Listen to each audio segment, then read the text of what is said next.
ರಾಮ ಜನ್ಮಭೂಮಿ ಹೋರಾಟ ಪ್ರಕರಣಕ್ಕೆ ಮರು ಜೀವ ಸಿಕ್ಕಿರುವಂತದ್ದು 31 ವರ್ಷದ ಪ್ರಕರಣಕ್ಕೆ ಈಗ ಮರು ಜೀವವನ್ನ ಕೊಟ್ಟಿದ್ದಾರೆ ಪೊಲೀಸರು ಅಂತ ಹೇಳಲಾಗ್ತಾ ಇದೆ. ಹುಬ್ಬಳ್ಳಿಯಲ್ಲಿ ಓರ್ವ ಆರೋಪಿಯನ್ನ ಈಗಾಗಲೇ ಪೊಲೀಸರು ಬಂಧಿಸಿದ್ದಾರೆ. ರಾಮ ಮಂದಿರ ಹೋರಾಟದ ವೇಳೆ ಹುಬ್ಬಳ್ಳಿಯಲ್ಲಿ ಗಲಭೆ ನಡೆದಿತ್ತು. ಕರಸೇವೆಗೂ ಮುನ್ನ ಹುಬ್ಬಳ್ಳಿ ನಗರದಲ್ಲಿ ನಡೆದಿದ್ದಂತ ಗಲಭೆ ಅದು. ಅದೇ ಪ್ರಕರಣದಲ್ಲಿ ಇದೀಗ ಓರ್ವ ಆರೋಪಿಯನ್ನ ಬಂಧನ ಮಾಡಲಾಗಿದೆ. ಉಳಿದ ಆರೋಪಿಗಳಿಗಾಗಿ ಹುಬ್ಬಳ್ಳಿ ಪೊಲೀಸರು ಹುಡುಕಾಟವನ್ನ ಕೂಡ ನಡೆಸ್ತಾ ಇದ್ದಾರೆ. ರಾಮ ಜನ್ಮಭೂಮಿ ಹೋರಾಟ ಪ್ರಕರಣಕ್ಕೆ ಈಗ ಮರುಜೀವ ಸಿಕ್ಕಿರುವಂತದ್ದು. 31 ವರ್ಷದ ಪ್ರಕರಣಕ್ಕೆ ಮರುಜೀವವನ್ನ ಈಗ ಪೊಲೀಸರು ಕೊಟ್ಟಿದ್ದಾರೆ. ರಾಮ ಮಂದಿರ ಹೋರಾಟದ ವೇಳೆ ಹುಬ್ಬಳ್ಳಿಯಲ್ಲಿ ಗಲಾಟೆ ನಡೆದಿತ್ತು. ಇನ್ನು ಕಾಂಗ್ರೆಸ್ ಸರ್ಕಾರ ದ್ವೇಷದ ರಾಜಕಾರಣ ಮಾಡ್ತಾ ಇದೆ ಅಂತ ಹೇಳಲಾಗ್ತಾ ಇದೆ. ಸರ್ಕಾರದ ವಿರುದ್ಧ ವಿಪಕ್ಷ ನಾಯಕ ಅಶೋಕ್ ವಾಗ್ದಾಳಿಯನ್ನ ನಡೆಸಿದ್ದಾರೆ. ರಾಮ ಮಂದಿರ ಹೋರಾಟದಲ್ಲಿ ನಾನು ಕೂಡ ಭಾಗಿಯಾಗಿದ್ದೆ ಅಂತ ಹೇಳಿದ್ದಾರೆ. 30 ವರ್ಷ ಕಳೆದ ಮೇಲೆ ಸರ್ಕಾರ ಈಗ ಕೇಸ್ ಹಾಕ್ತಾ ಇದೆ. ಸರ್ಕಾರ ಹುಡುಕಿ ಕೇಸ್ ಹಾಕಿ ಬಂಧಿಸ್ತಾ ಇದೆ. ದ್ವೇಷದ ರಾಜಕಾರಣವನ್ನ ಮಾಡ್ತಾ ಇದೆ ಅಂತ ಹೇಳಿ ಆರ್ ಅಶೋಕ್ ಕಿಡಿಕಾರಿದ್ದಾರೆ. ನಾವೆಲ್ಲರೂ ಕೂಡ ಯಾರ್ಯಾರು ಕರ್ನಾಟಕದಿಂದ ಕರಸೇವೆಗೆ ಹೋಗಿದ್ರು, ರಾಮ ಜನ್ಮಭೂಮಿಗೆ ಹೋರಾಟಕ್ಕೆ ಹೋಗಿದ್ರಿ, ನಮಗೆಲ್ಲ ಸಂತೋಷ. ಅಂದರೆ ರಾಮ ಮಂದಿರ ಉದ್ಘಾಟನೆ ಆಗ್ತಾ ಇದೆ ಅಂತ ಸಂತೋಷ. ಆದರೆ ಈಗ ಕಾಂಗ್ರೆಸ್ ಸರ್ಕಾರ ಅದನ್ನು ಭಯಭೀತಿ ಮಾಡುವಂಥದ್ದಕ್ಕೆ ಹೊರಟಿದೆ. ಹುಬ್ಬಳ್ಳಿಯಲ್ಲಿ ರಾಮ ಜನ್ಮಭೂಮಿ ಹೋರಾಟದಲ್ಲಿ ಯಾರ್ಯಾರು ಪಾಲ್ಗೊಂಡಿದ್ರು, ಸುಮಾರು 30 ವರ್ಷದ ಹಿಂದೆದ ಕೇಸ್ ಅದು. 92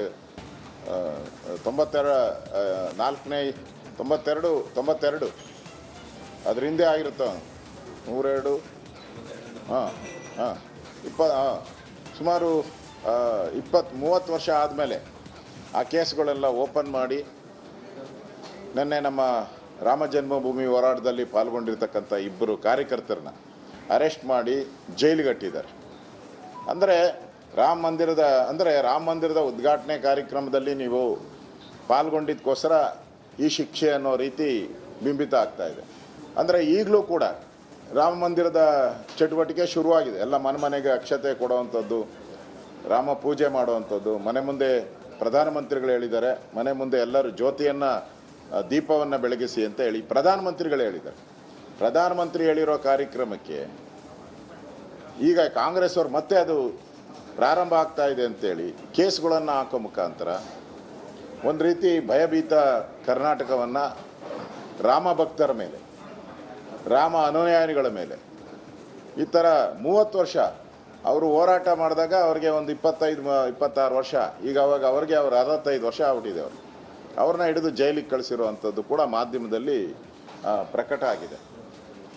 ಅದರಿಂದ ಸರ್ಕಾರ ದ್ವೇಷದ ರಾಜಕಾರಣವನ್ನು ಮಾಡಿದ್ರೆ ಅದು ಪ್ರತಿಫಲವನ್ನು. ರಾಮ ಜನ್ಮಭೂಮಿ ಹೋರಾಟಕ್ಕೆ ಈಗ ಮರುಜೀವ ಸಿಕ್ಕಿರುವಂತದ್ದು. ಈ ಒಂದು ಹಿನ್ನೆಲೆಯಲ್ಲಿ ಸಾಕಷ್ಟು ಚರ್ಚೆಗಳು ಕೂಡ ಕಾರಣವಾಗ್ತಾ ಇತ್ತು. ಜೊತೆಗೆ ಒಬ್ಬ ಆರೋಪಿಯನ್ನ ಬಂಧಿಸಿದ್ದಾರೆ, ಅದು 30 ವರ್ಷದ ಬಳಿಕ. ಇದ್ರ ಬಗ್ಗೆ ಹೆಚ್ಚಿನ ಡೀಟೇಲ್ಸ್ ಕೊಡೋದಕ್ಕೆ ನನ್ನ ಜೊತೆ ಲೈವ್ ನಲ್ಲಿ ಜಾಯ್ನ್ ಆಗಿದ್ದಾರೆ ನನ್ನ colleague Ranjith. Over to Ranjith. Thank you. ಇಲ್ಲಿ ಗಮನಿಸಬೇಕು, ರಾಮ ಜನ್ಮಭೂಮಿಯ ಆ ವಿವಾದಿತ ಸ್ಥಳಕ್ಕಾಗಿ ಹೋರಾಟ ಸುಮಾರು 500 ವರ್ಷಗಳಿಂದಲೂ ಕೂಡ ಹೋರಾಟ ನಡ್ಕೊಂಡು ಬರ್ತಾ ಇತ್ತು. ಅದೆಲ್ಲದರ ನಡುವೆ ಯಾವಾಗ BJP ಇದನ್ನು ರಾಜಕೀಯವಾಗಿ ಬಳಸಿಕೊಳ್ಳೋದಕ್ಕೆ ಮುಂದಾಯಿತು, ಅದ್ರ ಜೊತೆಗೆ ರಥಯಾತ್ರೆಗಳೊಂದಿಗೆ LK ಅಡ್ವಾಣಿ ಅವರು ಒಂದು ದೇಶಾದ್ಯಂತ ಸಂಚಲನವನ್ನು ಸೃಷ್ಟಿ ಮಾಡ್ತಾರೆ. ದೇಶದ ಮೂಲೆ ಮೂಲೆಯಲ್ಲೂ ಕೂಡ ರಾಮ ಜನ್ಮಭೂಮಿಗಾಗಿ, ರಾಮ ತನ್ನ ಮೂಲ ಸ್ಥಳದಲ್ಲಿ ಅಲ್ಲಿ ಆತನ ಮಂದಿರವನ್ನು ಕಟ್ಟಬೇಕು, ಆತನನ್ನು ಅಲ್ಲಿ ಪ್ರತಿಷ್ಠಾಪನೆ ಮಾಡಬೇಕು, ಪ್ರಾಣ ಪ್ರತಿಷ್ಠಾಪನೆ ಮಾಡಬೇಕು ಅನ್ನೋದ್ರ ಕುರಿತಾಗಿ ದೇಶಾದ್ಯಂತ ಹೋರಾಟಗಳಾಗಿತ್ತು. ಅದರಂತೆ ಕರ್ನಾಟಕ, ನಾವಿವತ್ತು ಅಯೋಧ್ಯೆಯಲ್ಲಿ ರಾಮ ಮಂದಿರ ನಿರ್ಮಾಣದಲ್ಲಿ ಕರ್ನಾಟಕದವರ ಜವಾಬ್ದಾರಿ ಮತ್ತು ಕರ್ನಾಟಕದ ಪಾಲು ಎಷ್ಟು ದೊಡ್ಡ ಮಟ್ಟದಲ್ಲಿ ನಾವಿವತ್ತು ಹೆಮ್ಮೆಯಿಂದ ಹೇಳ್ತೀವಿ.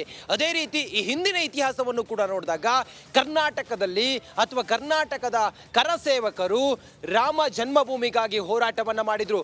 ಆಗ 100 ಜನರ ಮೇಲೆ FIRಗಳು ದಾಖಲಾಗಿತ್ತು, 100 ಜನ ಪ್ರಾಣ ತೆತ್ತಿದ್ರು ಕೂಡ. ಅದರಂತೆ ನಮ್ಮ ಕರ್ನಾಟಕದಲ್ಲಿ ರಾಮ ಜನ್ಮಭೂಮಿಗಾಗಿ ಹೋರಾಟ ಮಾಡಿದಂಥ ಹಲವಾರು ಮಂದಿ ಮೇಲೆ ಕೇಸ್ಗಳು ದಾಖಲಾಗಿತ್ತು. ಅದರಲ್ಲಿ ಈಗ ಬಹಳ ಪ್ರಮುಖವಾಗಿ ಈ ಪ್ರಕರಣ ಏನಿದೆಯಲ್ಲ, ಈ ಒಂದು ಹೋರಾಟದ ಹಾದಿಯನ್ನು ನಾವು ಗಮನಿಸ್ತಾ ಹೋದರೆ 1992 ಡಿಸೆಂಬರ್ 5ನೇ ತಾರೀಕು ಅವತ್ತು ವಾಜಪೇಯಿಯವರು ಯಾವಾಗ ಭಾಷಣ ಮಾಡ್ತಾರೆ, ಅದಾದ ನೆಕ್ಸ್ಟ್ ದಿನ ಇಡೀ ಆ ಮಸೀದಿಯನ್ನು ಒಡೆದು ಹಾಕ್ತಾರೆ.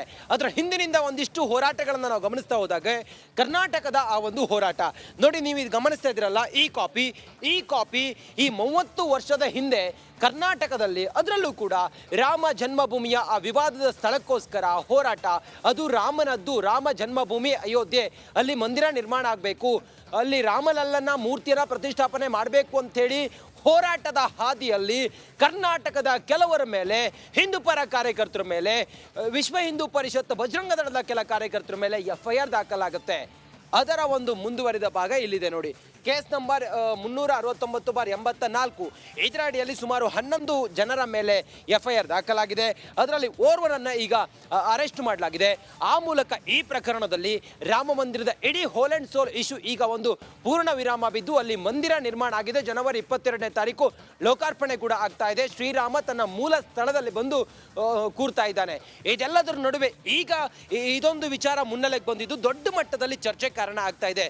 ಎಲ್ಲ ಈ ಒಂದು ವಿವಾದಿತ ಸ್ಥಳದ ಅಥವಾ ಈ ವಿವಾದಿತ ವಿಚಾರ ಏನಿದೆ ಎಲ್ಲವೂ ಇತ್ಯರ್ಥ ಆದ ನಂತರವೂ ಕೂಡ ಕರ್ನಾಟಕದಲ್ಲಿ ಹೋರಾಟ ಮಾಡಿದಂಥ ಕರಸೇವಕರು, ಅದರಲ್ಲೂ ಕೂಡ ವಿಶ್ವ ಹಿಂದೂ ಪರಿಷತ್ ಬಜರಂಗ ದಳದ ಕಾರ್ಯಕರ್ತರು, ಹೋರಾಟ ಮಾಡಿದಂಥ BJP ನಾಯಕರುಗಳು, ಅವರ ಮೇಲೆಯೂ ಕೂಡ ಕೇಸ್ಗಳು ದಾಖಲಾಗಿತ್ತು, ಕೆಲವು ಖುಲಾಸೆ ಆಗಿತ್ತು. ಅದರ ಹೊರತಾಗಿಯೂ ಕೂಡ ಓರ್ವರನ್ನ ಅರೆಸ್ಟ್ ಮಾಡಿರೋದು ಈಗ ಚರ್ಚೆಗೆ ಕಾರಣವಾಗಿದೆ. BJPಗರನ್ನ ಒಂದು ರೀತಿಯಲ್ಲಿ ಆಕ್ರೋಶಿತರನ್ನಾಗಿ ಮಾಡಿದೆ. ಯಾಕಂತ ಹೇಳಿದ್ರೆ ಇಲ್ಲಿ ನಾವು ಗಮನಿಸಬೇಕು, ಇಲ್ಲಿ ಕಾಂಗ್ರೆಸ್ ಸರ್ಕಾರ ಈಗ ರಾಜ್ಯದಲ್ಲಿದೆ. ಹಿಂದೂಗಳ ಧ್ವನಿಯನ್ನ ಅಡಗಿಸುವ ಕೆಲಸವನ್ನ ಮಾಡ್ತಾ ಇದೆ ಅಥವಾ ಒಂದು ಸಮುದಾಯವನ್ನ ಓಲೈಕೆ ಮಾಡುವ ಕೆಲಸ ಮಾಡ್ತಾ ಇದೆ ಅಂತೇಳಿ ಪದೇ ಪದೇ BJP ನಾಯಕರುಗಳ ಆರೋಪವನ್ನ ಮಾಡ್ತಾ ಇದ್ದಾರೆ. ಅದೆಲ್ಲದರ ಹೊರತಾಗಿ ಎಲ್ಲ ಮುಗಿದು ಹೋದಂತ ಪ್ರಕರಣ ಈಗ ಮತ್ತೆ ಅದನ್ನ ಮುನ್ನೆಲೆಗೆ ತೆಗೆದುಕೊಂಡು ಓರ್ವರನ್ನ ಅರೆಸ್ಟ್ ಮಾಡಿರೋದು ಈಗ ದೊಡ್ಡ ಮಟ್ಟದಲ್ಲಿ ಚರ್ಚೆ ಕಾರಣ ಆಗಿದೆ. ಇದು ಮತ್ತೊಂದು ಹಂತಕ್ಕೆ ತಲುಪುವಂತ ಎಲ್ಲಾ ಸಾಧ್ಯತೆಗಳು ಕಂಡು ಬರ್ತಾ ಇದೆ. ನಾವು ಇನ್ ಡಿಟೇಲ್ ಆಗಿ ನೋಡಿ, ಇದು ಕಾಪಿ, ಇದು 30 ವರ್ಷದ ಹಿಂದೆ ಏನು FIR ದಾಖಲಾದಾಗ ಯಾರ್ಯಾರ ಮೇಲೆ section A1 A2 A3 total A11 ಆರೋಪಿವರೆಗೂ ಕೂಡ ಅಲ್ಲಿ ಪಿಂಗ್ ಮಾಡಿದ್ರು ಅಥವಾ ಅವರನ್ನ ಅಲ್ಲಿ ಗುರುತಿಸಿದ್ರು. ಆದ್ರೆ ಈಗ ಅರೆಸ್ಟ್ ಮಾಡಿದ್ದು ರಂಜಿಗಳಿಸಿದೆ. ಮುಂದಿನ ಹಂತದಲ್ಲಿ